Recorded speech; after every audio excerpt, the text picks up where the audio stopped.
नमस्कार दोस्तों। तो कैसे हैं आप लोग? आप लोगों के लिए एक सबसे ज़बरदस्त इन्फॉर्मेशन मैं देने वाला हूं, तो दिल थाम के बैठे रहिए। तो क्लास 10 के स्टूडेंट के लिए सबसे इम्पोर्टेंट खबर आई है, ये लेटेस्ट न्यूज़ है और जल्द ये इन्फॉर्मेशन आया है सीबीएसई के द्वारा दिया गया है ये उसके प्लेटफॉर्म पे।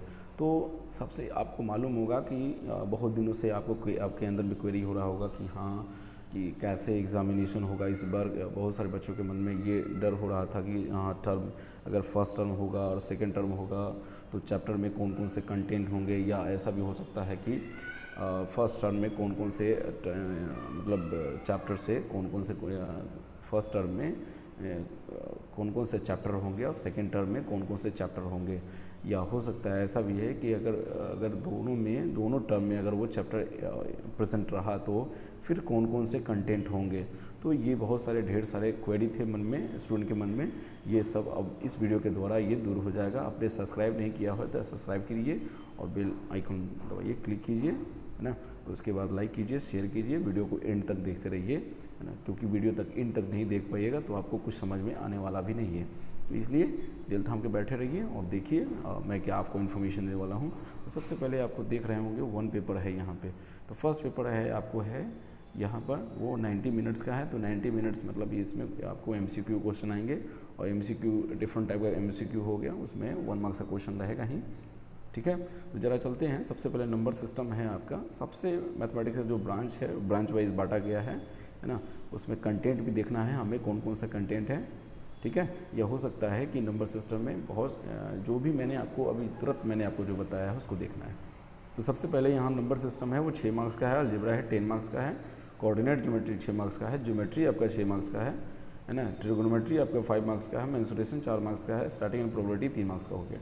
टोटल आपका हो गया 40 मार्क्स का, 10 मार्क्स का इंटरनल असेसमेंट हो गया। तो टोटल लेकर के आपको हो जाता है 50 मार्क्स हो जाता है। तो ज़रा देखना है कि नंबर सिस्टम में क्या है, आपको ज़रा ले चलते हैं आपको। देखिएगा नंबर सिस्टम में सबसे पहले आपका यहाँ पर हो गया रियल नंबर है, और आप देख लीजिए इसमें आपको कोई तरह का आपको सेकेंड चैप्टर में आपको फर्स्ट में आपको मैंने बता दिया, सेकेंड में ज़रा देखिए, सेकेंड में वही है, अलजेब्रा है, आपको नंबर सिस्टम नहीं है इसमें, है ना। अलजेब्रा है और ज्योमेट्री है, ट्रिग्नोमेट्री है, मेंसुरेशन है। यानी कि वैसे कंटेंट क्या किया गया है कि इसमें भी वैसा है कि फर्स्ट टर्म में आपको अलग पढ़ना है, सेकेंड टर्म में आपको अलग ही चैप्टर पढ़ना है। इसलिए आपको अंदर से बहुत सारी क्वेरी थी कि हाँ दोनों इंक्लूड करके चैप्टर आएगा या हो सकता है कंटेंट आएगा। ये सब कुछ नहीं है, सब आपको अलग अलग चैप्टर पढ़ने को मिलेगा, ठीक है। उसी मुताबिक से आप अपने तैयारी को कीजिए और अच्छे से तैयारी कीजिए और मेहनत कीजिए, ज़रूर ही रिज़ल्ट आपको देखने को मिलेगा, ओके। तो सबसे पहले आप ज़रा देखिए इसमें सबसे पहले नंबर सिस्टम है। तो नंबर सिस्टम में आप ज़रा देखिए, नंबर सिस्टम में आपको जो फंडामेंटल थ्योरम ऑफ अर्थमेटिक है, statements after reviewing work done earlier and after illustrating and motivating through the examples, decimal representation of rational numbers in the term of terminating and non-terminating recurring decimals हो गया। ये इतना आपको study करना है। आपको questions बहुत सारे इस पर बेसिस जो भी क्वेश्चंस होंगे उसको सॉल्व कीजिए। फिर उसके बाद है अलजेब्रा में है तो जीरोज ऑफ पॉलिनोमियल है, रिलेशन।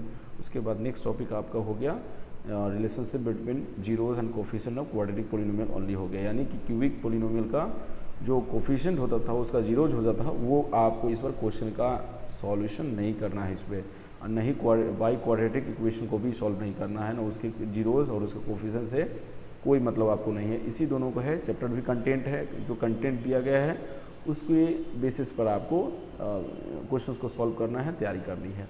फिर आप देखिए pair of linear equation in two variable हो गया। तो उसमें आपको कौन कौन सा इसमें दे रहा हुआ है, तो आपको pair of linear equation in two variable है, graphical method of their solutions है। यानी कि अगर ग्राफिकल मेथड को आप सॉल्व कर लीजिएगा तो कंसिस्टेंसी और इनकंसिस्टेंसी का भी नेचर आपको समझ में आ जाएगा, ठीक है। उसके बाद algebraic condition for number of solutions है, यानी कि कौन कौन से मेथड होंगे उस उस इक्वेशन को सॉल्व करने के लिए, है ना। एलिमिनेशन मेथड, सब्स्टिट्यूशन मेथड, और उसके बाद जो हो गया आपको उसके बाद ही का टॉपिक दिया हुआ है ना। तो solution of pair of linear equation in two variable algebraically आ गया आपका, सब्स्टिट्यूशन एलिमिनेशन है। और उसके बाद जो है इस बार भी आपको क्रॉस मल्टीप्लिकेशन आपको नहीं पढ़ना है। यानी पिछले बार भी क्रॉस मल्टीप्लिकेशन क्रॉस मल्टीप्लिकेशन नहीं था, इस बार भी आपको क्रॉस मल्टीप्लिकेशन नहीं पढ़ना है।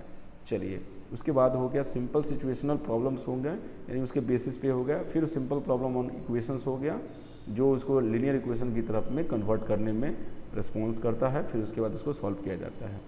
तो ये आपका लीनियर इक्वेशन इन 2 वेरिएबल था। अब आपको कोऑर्डिनेट ज्योमेट्री है, 2 डायमेंशन का है, 3 डायमेंशन का आपको आगे पढ़ना है 11th में। अभी तो उसकी बात ही नहीं है, 2 डायमेंशन का है, इसलिए आप घबराने की ज़रूरत नहीं है।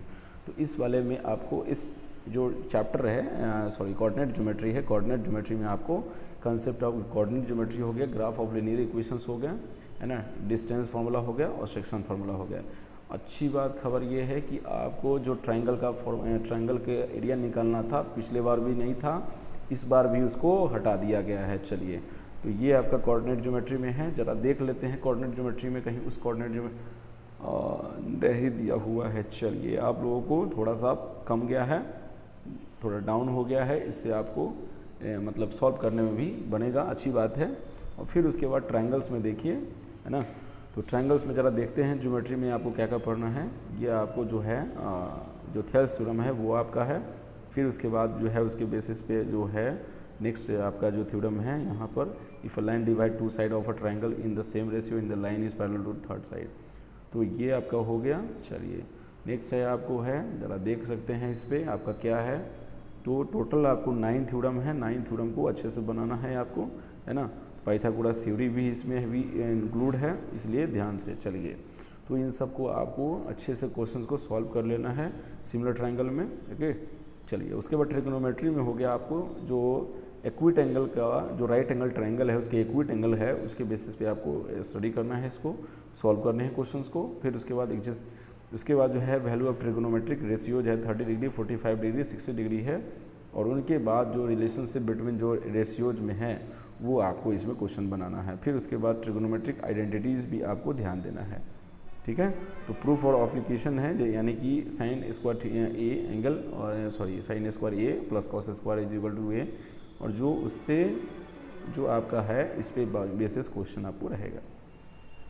फिर मेंसुरेशन का देख लीजिए, एरियाज रिलेटेड टू सर्कल है ना, एरियाज रिलेटेड टू सर्कल है। तो इसमें आपको क्या है, एरिया ऑफ सर्कल है, एरिया ऑफ सेक्टर है, सेगमेंट ऑफ सर्कल है, problem based on the area and perimeter है, circumference of the above and the side the plane figures, यानी कि उसके अंदर में बहुत सारे जैसे इस तरह का आपको देखने को मिल जाएगा, इस तरह का होगा, है ना।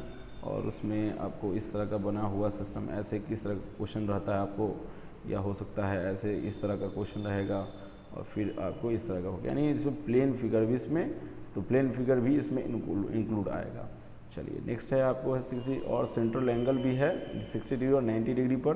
तो याद रखिएगा इन केसेज में आपको साइन और कोसाइन जो भी है आपको इसमें यूज़ होने वाला है, क्योंकि बिना एंगल उसका यूज़ किए हुए नहीं बनेगा। हो सकता है उसका यूज़ करना पड़े, या वो क्वेश्चन पर डिपेंड करता है किस टाइप का क्वेश्चन होगा, ओके। मैंने आपको मुझे इन्फॉर्मेशन देना था वो मैंने आपको दे दिया, आप उसको यूज़ करके, इसलिए जितने भी इस तरह के क्वेश्चंस होंगे उनको सॉल्व करने की कोशिश कीजिएगा। फिर है प्रोबेबिलिटी है, तो क्लासिकल डेफिनेशन ऑफ प्रोबेबिलिटी है, simple problem on finding the probability of an event है, ये आपका हो गया स्टार्ट। और इसके बाद जो है देखिए आगे, फिर उसके बाद सेकेंड टर्म में आपका क्या क्या है, वो है आपका सबसे अलजेब्रा में आपका है क्वाड्रेटिक इक्वेशन है, अर्थमेटिक है, यानी पहले आपका अलजेब्रा में जो पॉलिनोमियल था वो आपको पढ़ा दिया गया, है ना। तो पॉलिनोमियल के बाद में लीनियर इक्वेशन 2 वेरिएबल है वो आपको हो गया। और फिर इसमें आपको 2 चैप्टर अलजेब्रा में पढ़ना है, क्वाड्रेटिक इक्वेशन है, अर्थमेटिक प्रोग्रेशन हो गया। तो जो स्टैंडर्ड फॉर्म है, फिर उसके बाद जो इक्वेशन है, फिर उसके बाद में जो रिलेशनशिप है उसके डिस्क्रिमिनेंट का और नेचर ऑफ रूट्स का वो आपको पढ़ना है, यानी क्वेश्चन सॉल्व करने हैं। फिर सिचुएशनल प्रॉब्लम जो होंगे उसके बेस पे होगा, वो डे टू डे एक्टिविटीज़ में जो प्रॉब्लम सॉल्व किए जाते हैं उसके बेसिस पे आपको क्वेश्चन आने वाले हैं, उनको आप सॉल्व कर लीजिएगा, ठीक है। फिर अर्थमेटिक प्रोग्रेशन में आपको देखने को मिल रहा है यहाँ पे जो अर्थमेटिक प्रोग्रेशन में डेरिवेशन में nth टर्म है या सम ऑफ फर्स्ट n टर्म है वो है हो गया। और उसके बेसिस पे जो एप्लीकेशंस है, यानी कि जो भी क्वेश्चन उसके बेसिस पे होंगे, जो डे लाइफ में हम उसको प्रॉब्लम को सॉल्व करते हैं वो भी आपको इसमें रहेगा। लेकिन जो वैसा क्वेश्चन, वैसा एग्जाम्पल्स, जो वैसा एप्लीकेशन जो nth टर्म और एपी के जो nth टर्म है उस पर जो क्वेश्चन अगर रहेगा आपको वर्ड प्रॉब्लम में या एप्लीकेशन, वही बात है एप्लीकेशन का, उन क्वेश्चंस को एक्सक्लूड कर दिया गया है, रिमूव कर दिया गया है, ठीक है। आगे है ज्योमेट्री में है आपको तो ज्योमेट्री में सबसे पहले सर्कल है, इसमें है सर्कल का जो टेंजेंट का जो एक पॉइंट ऑफ कांटेक्ट होता है वो आपको पढ़ने के लिए है, ठीक है। तो ये आपका एक्सटर्नल टेंजेंट जो ड्रॉ होता है वो आपका है। फिर कंस्ट्रक्शन में है आपको कि एक लाइन सेगमेंट को डिफरेंट इंटरनली जो डिवाइड करता है वो आपको हो गया। फिर tangent to a circle from point outside it, तो ये दो है आपको पढ़ने के लिए है, स्केच ड्रॉ करने के लिए है। इस पर बहुत ही ज़्यादा ध्यान देने की ज़रूरत है क्योंकि क्वेश्चन ज़्यादा आपको हो सकता है, थोड़ा ट्विस्ट करके आपको क्वेश्चन हो सकता है। फिर आपको ट्रिग्नोमेट्री है, तो पहले भी ट्रिग्नोमेट्री पढ़े थे, अब इसमें थोड़ा सा, लेकिन उसमें आपने जो थोड़ा मोड़ा पढ़ना था, लेकिन इसमें हाइट एंड डिस्टेंस सबसे पहले है। तो हाइट एंड डिस्टेंस है, जो प्रॉब्लम इस पे है वो आपको मिलेगा इस पे क्वेश्चंस का। फिर आपको हो गया यहाँ पे मेंसुरेशन का है, सरफेस एरिया एंड वॉल्यूम का है। तो सरफेस एरिया एंड वॉल्यूम में कॉम्बिनेशन ऑफ टू, जो क्यूब हो गया, क्यूबॉइड हो गया, स्फीयर हो गया, यानी किसी का जो सरफेस एरिया होगा इससे रिलेटेड क्वेश्चन होगा, कॉम्बाइन करके होगा, या उसको जैसे मतलब एक सपोज करते हैं क्वेश्चन इस तरह का आपको मतलब स्कम आउट कर लिया जाता है, हाँ याद आ गया, तो स्कम आउट कर लिया जाता है, तो रिमेनिंग जो एरिया होगा वो आपका इसका एरिया बताइए, तो रिमेनिंग कौन होगा, यही ना होगा, तो वही बात है। तो ये हो गया आपका क्वेश्चन। फिर प्रॉब्लम जो कन्वर्टिंग वन टाइप मेटालिक वॉली, और हो सकता है कि जैसे कोई 3D फिगर होगा, किसी एक फिगर से दूसरे फिगर में कन्वर्ट किया जाएगा मेल्ट करने पर, तो इस तरह का भी प्रॉब्लम आपको देखने को मिल सकता है। फिर उसके बाद हो गया स्टैटिक्स एंड प्रोबेबिलिटी में, तो उधर प्रोबेबिलिटी देखे थे, यानी कि इस टर्म में आपको फर्स्ट टर्म में आपको जो प्रोबेबिलिटी है वो आपको देखने को मिलेगा, और सेकेंड जो टर्म है वो उसमें आपको मिलेगा आपको क्या, तो मीन मीडियन मोड मिलेगा, वो भी ग्रुप का, ठीक है। और इसके बाद डायरेक्ट मेथड और एज्यूम मीन मेथड आपको सिर्फ इसके बेसिस पे सॉल्व करना है, यानी फिर से आपका जो है स्टेप डेविएशन हटा दिया गया है। ओके, कॉन्ग्रेचुलेसन आप लोगों को।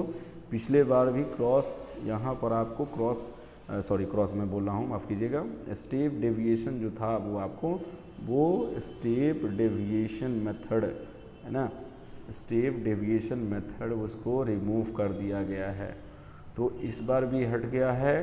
तो आपको डायरेक्ट मेथड और एज्यूम्ड मेथड आपको स्टडी करना है, इस पे क्वेश्चन को सॉल्व करना है, और 10 मार्क्स आपको स्कूल स्कूल की तरफ से मिलेगा आपको।